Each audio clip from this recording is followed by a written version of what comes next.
number 7 tight end in the 2021 NFL Draft, and that is Tre McKitty, Georgia tight end. He's a senior.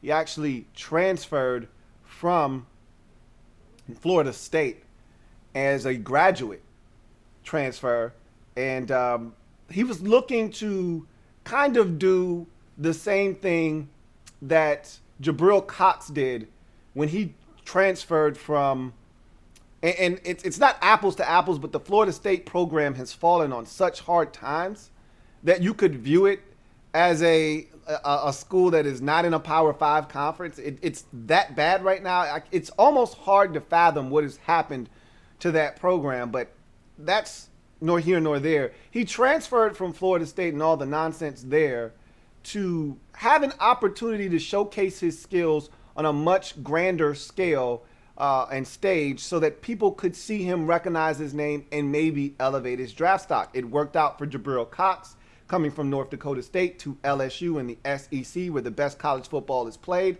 and it's elevated his draft stock to potentially a second-round pick. Didn't necessarily work out the same way for Tre McKitty.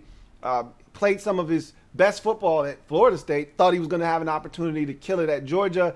Their quarterback situation was a mess this past year, and it really, I think, stunted his growth as a receiver, and his numbers suffered because of it. So there's enough Tre McKitty film for you to understand that he's an athlete and he can do some things, but this year wasn't as flattering for him, and it wasn't exactly what he thought it was going to be. He's still going to get drafted because he's still an athlete. Let's talk about Tre McKitty and flip his card over and take a look at what he brings to the table. So first thing we talk about is his size. You talk about a 6'4", 250-pound tight end, essentially, which is really the going rate for an NFL tight end. If you want to be taken seriously, look, you can end up around 240, 245. That's fine. You can get by with that as long as you are able to still be physical in the run game and do the things that tight ends have to do in this league, block safeties and corners and not have a problem doing so, linebackers and things of that nature. But 250 usually, 6'4", 250, that's the going rate. You know, whatever, 6'3", 6'4", 6'5", 6'6", and above. You know, 250 is usually the baseline. That's where you want your guys to be. Somewhere 245 is really where you want them to be, and then up. And so he's right there where he needs to be. Solid hands, man. You know, this is a guy catches the football really well. Doesn't have any issues in that department. I love his athleticism and quickness. I think those are the things that you look at and say this is the thing that separates him from the rest of the pack left in this draft. Is his athleticism and quickness. You're not going to get that out of Miller Forrestall, you know, out of Alabama. You know, you're not going to get him. You're not going to get some of that stuff out of some of these other guys like Kerry Angeline from North Carolina State. You're just not going to get that from some of those other guys. And it's that quickness and athleticism that allows him to do a couple of things, like be a difference maker after the catch. His run after the catch for a tight end is probably, I'd say, second or third best in this draft at the tight end position. He's really good with the football in his hands, and after the catch, he can actually make people miss in space, which a lot of these tight ends, you usually don't look for your tight end to make anybody miss. Either you run past a guy, you run over a guy, or you get tackled. Maybe you leap over a guy. Some of these guys are a little overzealous there in that department, want to try to jump all the damn time, but you rarely see a tight end juking people, and he has that ability to make people miss in space when he is in shape. I like my Tre McKitty in shape. Sometimes I think he could put on a little bit of weight, but in any event, though that and the fact that I think he's an exceptional route runner and separator, and that quickness is where you see it come in to play. He's got a hell of a stutter at the stem of his route that breaks dudes off, whether he's stuttering to get vertical or he's stuttering to go inside, acting as if he's going outside, or vice versa, acting as if he's going outside to go inside. He's got a great stutter at the stem of his route. So he's able to break dudes off really well to separate. And I think that's something else that is intriguing watching Tre McKitty on tape. He's a physical guy as a blocker. I like that about him. At Florida State and Georgia, at both places he was asked to block. You know, he was in the backfield with the running back that now plays for the Rams, that played for Florida State for a few years.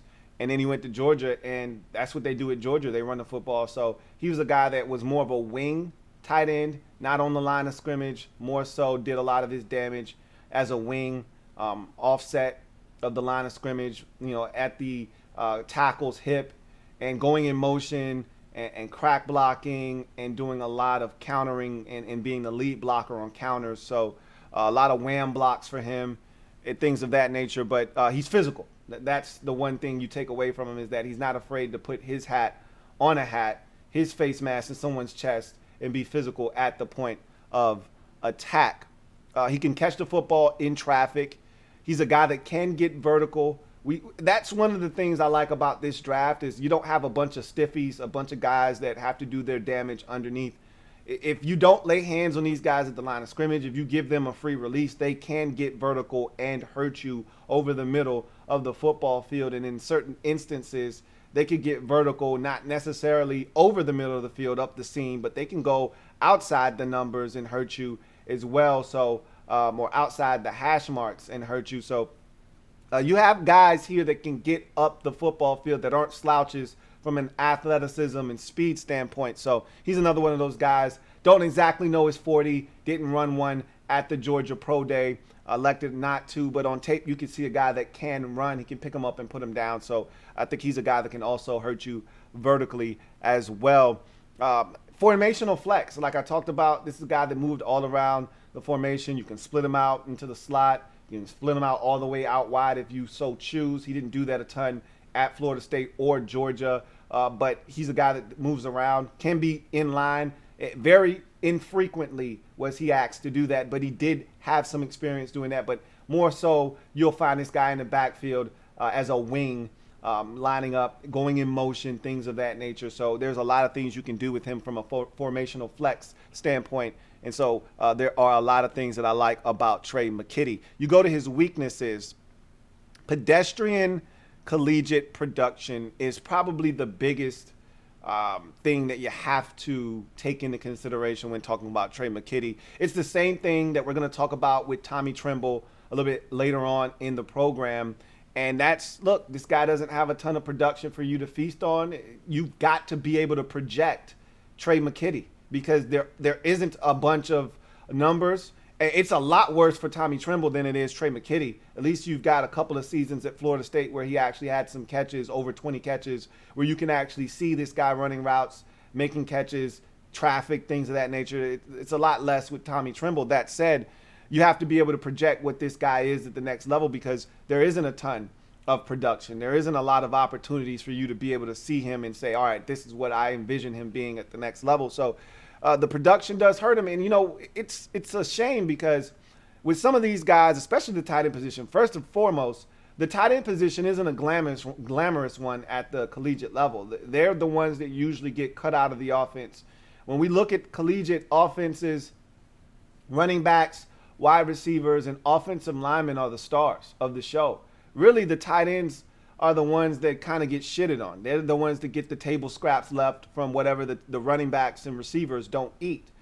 And so a lot of these guys are uber talented, but they just don't get a lot of opportunities, because if you've got a talented trio of wide receivers and you've got a back that you really like, there's only so many footballs to go around, and whatever they don't eat up and gobble up, the tight end gets left. So you factor that into the equation, and then you make it 10 times worse for a tight end when you tell me that his quarterback situation is less than ideal. It was less than ideal at Florida State with Francois and the tall kid.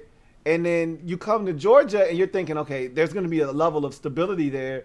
And then you get the opt-out from the Wake Forest quarterback, Jamie Newman, and all of a sudden now you got Stetson Bennett and all this trash at quarterback, and it's just not a situation that you want to find yourself in your final year of your collegiate career. But that's what happened to Tre McKitty. So some of it is on him, but most of it I could just blame on the fact that he didn't have any real quarterbacks that he played with his entire collegiate career. Not featured as an inline wide tight end. Look, you're going to be able to say that. You probably could say that about 75% of the guys that get drafted into the league. it is what it is. I'm nitpicking at this point. And then finally, knee scope right before the 2020 season. How much did that impact this year? We don't know. You know, there's no such thing as a minor surgery, even though a knee scope is termed as minor surgery. If it's surgery, if they got to open you up, it's serious. The saying is it's only minor surgery if it's not happening to you. And so he had a knee scope before the season, like right before the season started, and he played. How did that impact him during the year? Did his knee ever really fully heal and regain maximum strength? I don't know. We don't know. Hard for us to say. He didn't work run a 40 at his pro day, so he may be still, recovering and might have had another procedure done. Who's to say? At the end of the day, I see Tre McKitty as a day 3 prospect. I think he's a guy that won't hear his name called in the first 3 rounds. I wouldn't be surprised if he didn't hear his name called in the first 4 rounds, but I'd be shocked if he didn't hear his name called by the 5th round. Okay, Jordan Atkins, the UCF tight end drafted by the Houston Texans in the 3rd round, is my comp for him. Another guy that I was really enamored with coming out of the draft a few years ago when he was drafted by the Texans. A guy that could run, was a really solid athlete, similar size, right around 6'3", 6'4", and 245, 250 pounds, and could stretch the football field vertically. And I see a lot of the same attributes in Tre McKitty at this juncture of his career. He is my 7th tight end in the 2021 NFL Draft. LouieTeeNetwork.